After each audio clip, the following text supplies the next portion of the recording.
What it do, Dream Team? It's your boy D Neal back with another reaction video, guys. Here we are with why you won't regret moving to Australia. Before we jump into this, y'all know what I need from you guys is to smash that subscribe button, ring notification bell, get a video a thumbs up so it gets suggested. And let's dive right in. This is 10 reasons why you'll regret moving to Australia. G'day guys, my name's Ross and I moved to Australia with my family during a global pandemic. Since moving to Australia and calling this beautiful country home, I'm on a quest to dig out all of these different videos telling you why Australia is such a crap place to live. So far I have no regrets moving to Australia, so let's see how many of these 10 reasons are actually any good. In this video, we're going to be taking a look at the top 10 reasons why you may regret moving to Australia. And wait till you see the number one reason that we're going to be showing in this video. Something you would never even have thought of, so make sure you watch till the end. I'm struggling to find one reason why I regret moving to Australia. This guy thinks he's got 10, and apparently one of them's really interesting. Well, I'm interested now. Let's see what you got, mate. I know, right? I think that was just a ploy to keep you there until the number one reason. You know, YouTube, I know how y'all work. YouTubers, I know how y'all work. You're just trying to keep me here to watch until the end. At the end, I got a really good reason that you would have never thought of. And it's not going to be a great reason that I would have never thought of. But it doesn't matter if it's a great reason because you kept me there throughout the whole video. And that's all you're really trying to do. I know the game.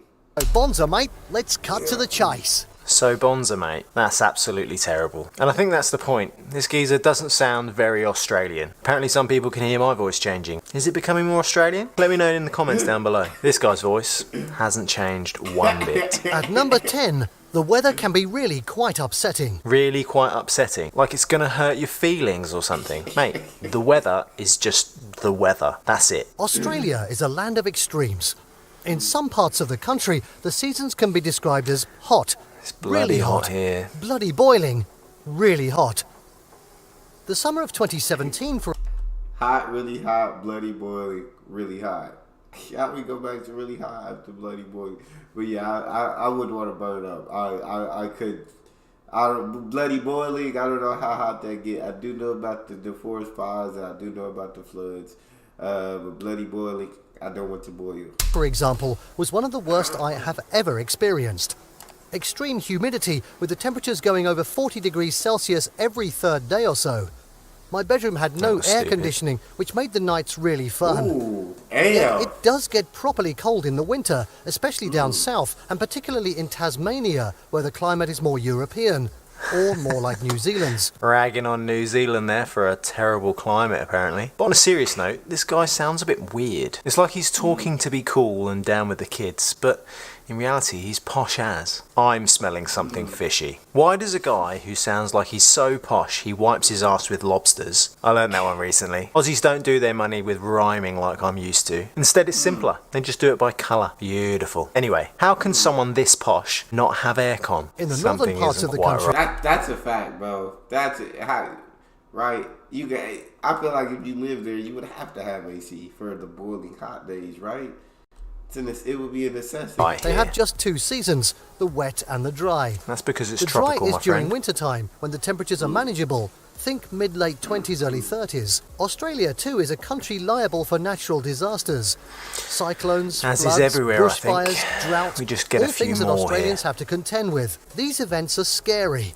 They kill people. They kill people. This is the face of killing people. With a changing climate, it's a bit worrisome to think about the future, where extreme weather events are concerned. I do not hate Australia or living in Australia. I also don't really need any aspect of why Australia is the way it is man-explained to me. Man explained to me. Listening to him speak is like reading one of my kids' English essays. I'm looking into this. Extreme. Uh-oh. I knew something was fishy. What's worse than whingy? He sniffed it out.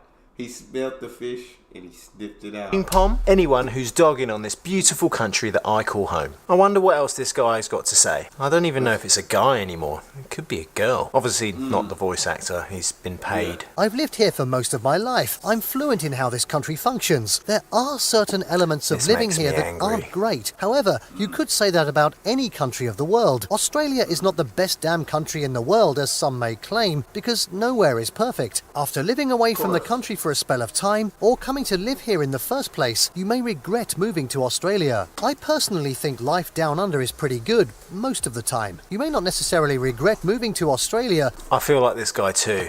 I'm confused with all the crap that he's been saying. But in the spirit of redemption and forgiveness, I'm willing to see what he's got to say. Because at the moment, all he's got is the weather. Ooh. At number 9, the internet is pretty awful. There was once this dream of having fibre optic internet in Yeah, Australia. the internet is It was an pretty ambitious awful. idea. It's 2021 as I write this. I live in the second largest city in the country, and I don't yet have access to the national broadband network. You don't live in the second largest city in the country, mate. I don't even know where you live, but it's not in Australia. But it's not great, but it'll do. And I think you'd have to be pretty sad to move to the other side of the world and take everything that Australia has to offer and then sit in your bedroom and cry about how slow the internet is. It's not that slow. I'm old enough to remember dial-up. Next up at number 8. I remember dial. I was a kid. That dial-up internet, man. Good times. Good times. But yeah, I've heard, in many Australian videos about the internet being slow. Isolated, both geographically and metaphorically. Australia love is a very recycling these self-contained things, don't they? place. This sense of isolation is perpetuated by our media. I have noticed that a little bit about the media in Australia. It is very Oz-centric. But to be honest, wherever you live, they're going to do local news. Yeah. They're going to focus on that country. It's nice in some ways, as you can feel quite safe living here, which is something that should not be taken for granted. On the other, we should care about what's happening in the world, quite simply because we are actually part of it. If you care that much and you want to have a look at what's happening in the rest of the world, just look at the really slow internet. Number 7, travelling abroad is an expensive and time-consuming endeavour. I didn't step foot outside Australia until I was 20 years old, and I'm not alone in this. Most of my friends were in the same boat, Australians unless they went on probably could exchange, fall into that saved up category. to travel during university you, my breaks, friend. went to I don't Bali know where for you're their from end-of-school celebrations, or had their families take them abroad on holiday. And those who did go overseas mostly had just travelled to cheap destinations in Asia or New Zealand. European friends, on the other hand, who flit through countries and languages on the regular, are surprised by this. But whilst you can travel from, say, London to Rome for £9 return trip, What? London to Rome for £9? No way. You're having a laugh. If you go to some places in London, you can't even buy a beer for £9. I Yeah. think you're a little bit off there, my friend. you're not going to Yeah, London, or that's sick. For £9, that if you could really do that, UK, I'm on my way. But in Europe, I mean, it is dope that you could travel to so many different countries within. You know what I'm saying? I really think that is awesome. see the same for Sydney to Bangkok. Plus, an 8-hour flight to a destination from Australia is considered to be on the short side. Unlike Europe, it's not like you can jet off to Singapore for the weekend. Well, you could, but it would be a waste of time and money. I don't think jetting off to Singapore is ever really going to be a waste of time and money. Next up at number 6, travelling within the country is also quite expensive. So why not feel stick to that. travelling within the country then? I know exactly how that is for being in America. This is what many Australians tend to do. However, the it's so price beautiful. of doing so can be alarming. In the 90s, Australia was considered a budget destination for backpackers and people who are my age now, in their 30s. Mate, if this guy is in his 30s, he has not aged well. He sounds like he's got grandkids. In the bigger cities, governments are throwing money at large-scale infrastructure programs, but they're throwing it at our roads rather than public transport. Australia is one of the most car-reliant nations in the world, and it seems like nothing will be done to combat this anytime soon. I've heard that public transport in Australia can sometimes be a bit hit and miss. Thankfully in Brisbane, where we live, it's not actually too bad. If I'm comparing it to public transport where I came from in the UK, that wasn't exactly great either. The same distance on a train journey from here into the centre of Brisbane, if I was comparing it trying to get on any train into London, during peak hour is probably about 4 times as expensive in the UK. And I never got a seat either. While I agree that not all of the public transport in Australia is exactly the same, and it seems that most people are very car-centric, I don't know of many people who have moved anywhere in the world just for the public transport infrastructure. Yay, I've moved to Australia to live out my dreams, but the trains are a bit shit. Number 4, the cost That's facts.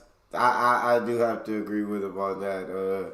Yeah, I feel like you don't move to it'd be a nice thing to have if you decided to move to somewhere else.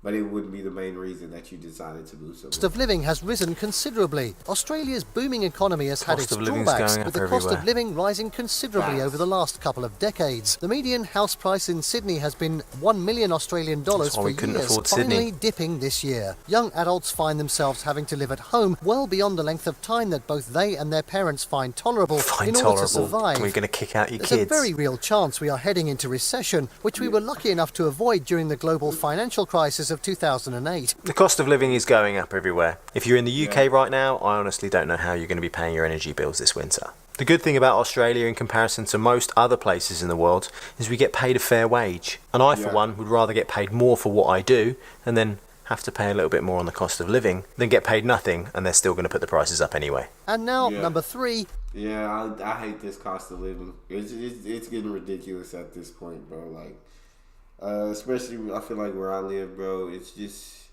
a box of fries. I probably bought a year ago at the grocery store were 98 cents. Legit, 168 per box now. Like a 70-cent jump over a year, and that's something small. So imagine like the bigger things, the more expensive things that are just continue to rise, and it's frustrating because it's like, my God, dude, like it's ridiculous. Racism. Well, it's here, but then it's everywhere. Hello to the elephant in the room. This is the first time I've Australia seen someone racist? tackle the It's a bit of racism a tough subject. question to answer. I would say yes, there are racist people in Australia, yet there are also many people living here Absolutely. who are friendly and inclusive. It's not really fair to paint an entire country with one brush, especially when many other countries are also prone to similar crappy behaviour. It's not really fair to paint an entire country with one brush, yet apparently this is one of the reasons why you're going to regret moving to Australia. I can only really use my own experience as an example. I'm a dinky die Aussie born and bred, going back generations on my dad's side. I'm 100% fluent in Strine, and I'm sitting here typing this out in my tracky dacks and Ugg boots. Strain, mate. There are racist people in Australia, sure. They're everywhere and probably enjoying their time in the light at the moment. I remember the first time I experienced racism in the UK. I was about 8 years old and someone told me to go home. I think the unfortunate nature of it is that there are assholes everywhere. I'm sorry that you've experienced racism, bud, but you've said it already. It's not fair to tar the entire country of beautiful, wonderful people with the racism brush. Number 2. Facts. It is. Racism is a problem that is everywhere on Earth. Australian politics kind of suck. If you're even slightly into politics, you'll either find Australian politics the most interesting thing ever, or a cause to cry into your pillow every night. From 2013, the opposition coalition government played musical chairs with the Prime Minister's seat, giving us 3 more PMs in 5 years.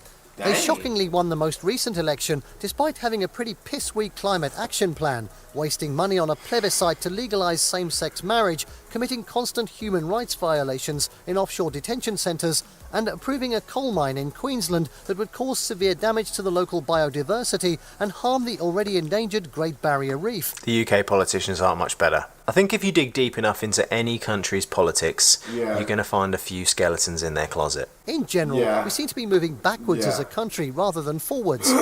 Ironic when you consider our national emblem, which features an emu and kangaroo on it, animals chosen for their inability to walk backwards.